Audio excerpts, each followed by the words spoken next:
Berikutnya saya akan masuk kepada pemahaman atau pengertian mengenai manusia daging dan manusia roh. Tetapi sebelumnya, saya ingin mengatakan bahwa menjadi murid Kristus, di mana kita menjadi serupa dengan Dia, hidup meneladaninya, dan memiliki karakter atau perilaku, memiliki pola pikir atau paradigma seperti Kristus. Hal ini merupakan sesuatu yang mungkin dan sangat alkitabiah. Karena hal ini memang merupakan perintah atau amanat agung daripada Tuhan Yesus Kristus itu sendiri kepada setiap kita orang percaya, para pengikutnya.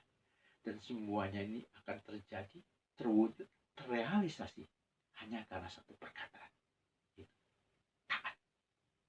Oleh sebab itu, Bapak Ibu Saudara sekalian, izinkan saya sekali lagi menggunakan istilah kata kunci. Maka kata kuncinya adalah taat. Pertanyaannya sekarang, mampukah manusia di dalam Kristus itu taat?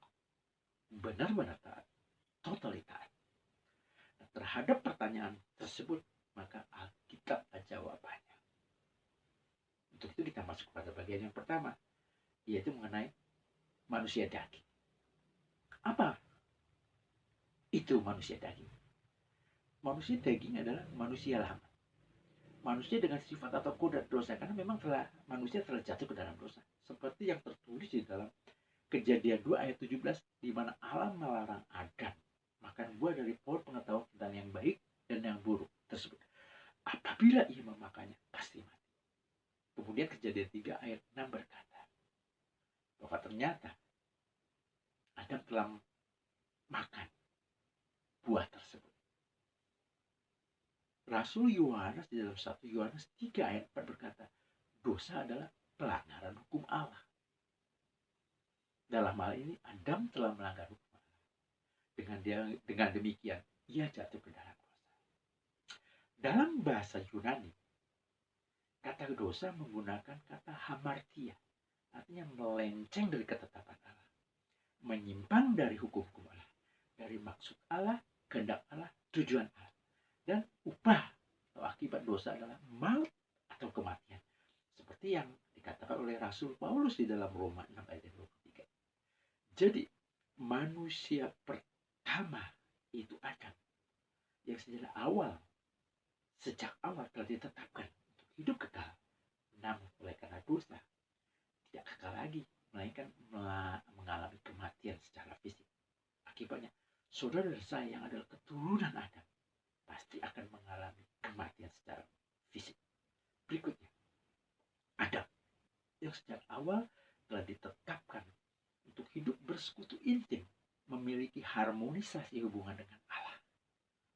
Namun, oleh karena dosa, terputuslah hubungannya dengan Allah. Ia kehilangan kemuliaan Allah dan menjadi seteru atau musuh Allah. Artinya, mengalami kematian secara rohani dan terancam binasa kekal. Yang berikutnya lagi, manusia pertama tersebut yang sejak awal telah ditetapkan berkuasa atas segala ciptaan. Namun oleh karena dosa, maka ia tidak berkuasa lagi.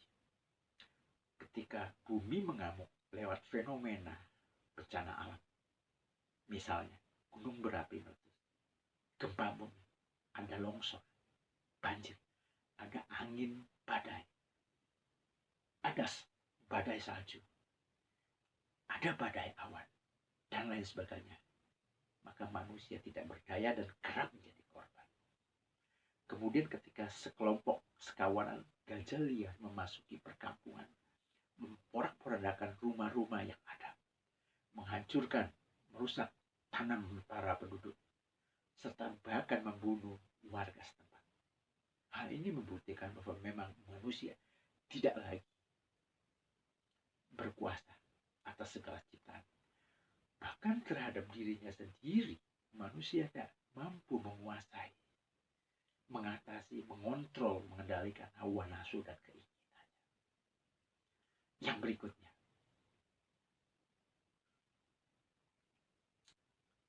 Adam, itu manusia pertama tersebut, yang sejak awal telah ditetapkan untuk menjadi manusia sempurna.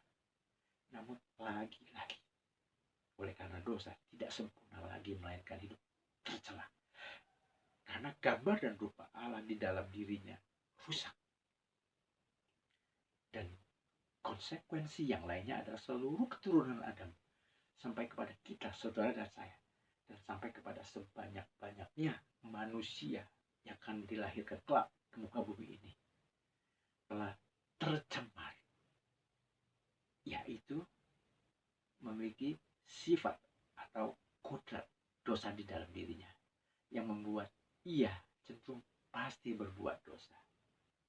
Misalnya, seorang bayi yang baru saja lahir, ia tidak atau belum berbuat dosa sama sekali. Namun sesungguhnya di dalam dirinya itu telah ada sifat atau kodrat dosa di dalam dirinya yang mengakibatkan ia memiliki kecenderungan pasti melakukan dosa. Saya akan memberikan sebuah contoh. Masih mengenai bayi. Seorang bayi yang sedang berbaring di tempat tidur, kelihatannya bergembira sekali, sedang bermain-main dengan dirinya sendiri. Dan kita melihat di tangannya menggenggam sebuah sendok yang kebetulan gagangnya itu tajam sekali, berpotensi mencederai atau melukai dirinya. Dan kemudian kita melihat orang tuanya berusaha mengamankan, melepaskan benda tajam tersebut dari genggaman tangannya dengan perlahan-lahan, dengan cara yang baik-baik, dengan lembut, penuh kasih sayang. Tetapi memang agak dipaksa sedikit karena genggamannya itu keras sekali, mencengkeram benda tajam tersebut, dan akhirnya berhasil lepas dari genggaman tangannya. Apa yang terjadi? Si bayi tersebut menjadi marah dengan cara melampiaskan tangisan sekuat-kuatnya, sekejang-kejang, sejadi-jadinya. Tanda bahwa ia tidak terima atas apa yang dilakukan terhadap dirinya. Kita melihat di sini ada kepentingan diri sendiri, egois. Galatia 5 ayat 19 berkata, perbuatan daging telah nyata. Ada banyak. Salah satu di antaranya adalah kepentingan diri sendiri atau egois. Ini adalah perbuatan dosa. Jadi perbuatan dosa terjadi karena memang di dalam diri kita manusia itu telah ada sifat atau kodrat dosa itu. Yang di dalam bahasa Ibrani disebut Yetzer Hara, yaitu congenital inclination to do evil by violating the will of God.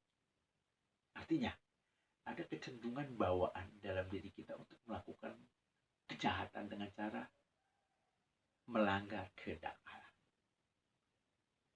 Maka tepatlah seperti yang dikatakan oleh seorang pemazmur, seorang raja bangsa Israel yang sangat terkenal, namanya Raja Daud.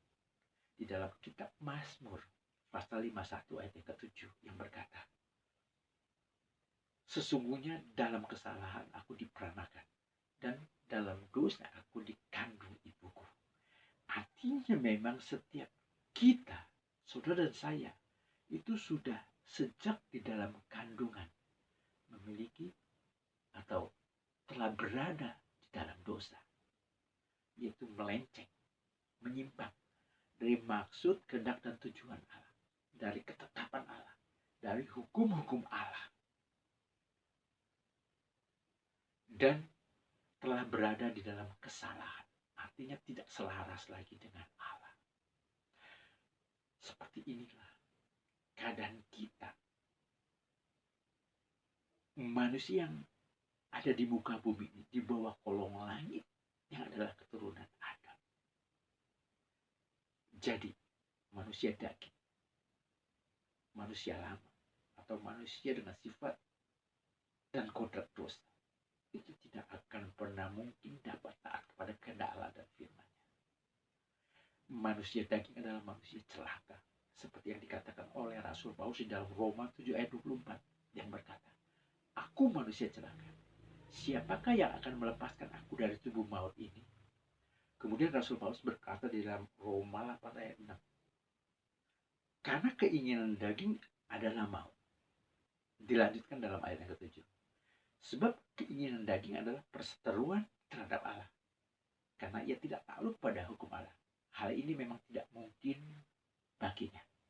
Dan ayat yang ke-8, mereka yang hidup di dalam daging tidak mungkin berkenan kepada Allah. Sungguh menakutkan, Bapak Ibu Saudara sekalian. Jadi kesimpulannya, manusia daging atau manusia lama, manusia dengan sifat atau kodrat dosa adalah manusia celaka dan menjadi musuh atau seteru Allah karena tidak takluk pada hukum Allah.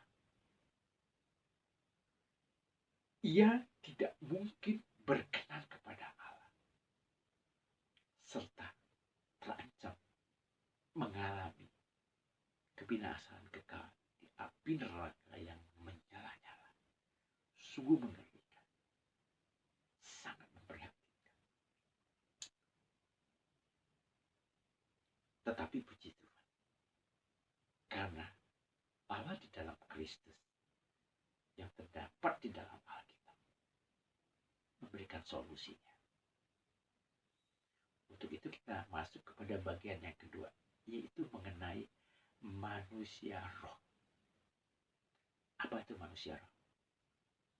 Manusia roh adalah roh manusia yang telah mengalami kelahiran baru akibat dilahirkan kembali dari air dan roh. Itu roh Allah, roh kudus. Yohanes 3 ayat 5 dan 6. Dan kemudian menjadi ciptaan baru di dalam Kristus Yesus. Tadi 2 Korintus 5 ayat yang 17. Nah, manusia di dalam Kristus adalah makhluk roh. Maksud itu saudara dan saya, kita semua orang percaya adalah makhluk roh. Artinya, kita yang sesungguhnya, yang sejatinya, yang esensinya adalah roh ciptaan baru. Memiliki jiwa, itu pikiran, perasaan, dan kehendak. Dan tinggal di dalam tubuh fisik kita ini. Oleh karenanya, marilah saya mengajak kita memiliki kesadaran roh lebih dominan daripada kesadaran intelek atau jiwa dan fisik kita. Kemudian, sebagai makhluk roh, maka manusia ciptaan baru di dalam diri kita itu telah menjadi manusia yang selaras, sejalan, sepakat terhadap seluruh kehendak Allah dan firman. Dan ketika kita menerima kelahiran baru, maka secara otomatis kita menjadi bayi rohani. Oleh karena itu kita harus mengalami pertumbuhan menjadi dewasa secara rohani agar mampu menguasai, mengatasi, mengontrol, mengendalikan manusia daging. Manusia lama, manusia dengan sifat kodrat dosa yang keinginannya senantiasa selalu bertentangan dengan kehendak Allah dan firman-Nya. Jadi di dalam diri kita ini ada dua jenis manusia, yaitu manusia daging yang kontra terhadap kehendak Allah dan manusia roh ciptaan baru di dalam diri kita yang telah menjadi manusia yang taat, benar-benar taat, totali taat kepada seluruh kehendak Allah, kepada roh Allah, yaitu Roh Kudus yang dikaruniakan kepada kita. Dia bersama dengan manusia roh ciptaan baru di dalam diri kita. Roh Kudus inilah yang menyertai roh kita, menuntun, membimbing, menolong, menghibur, mengajar, memberi kekuatan, memberikan kuasa, serta memampukan kita untuk taat, benar-benar taat, totali taat kepada seluruh kehendak Allah dan firman-Nya. Dan perlu diketahui, manusia roh ciptaan baru di dalam diri kita tidak pernah bersepakat dengan manusia daging. Dalam segala hal keduanya selalu bertentangan. Jadi pilihan ada di tangan kita, saudara dan saya. Itulah sebabnya Galatia 5 ayat ke-16 menasihatkan kita agar kita hidup oleh roh.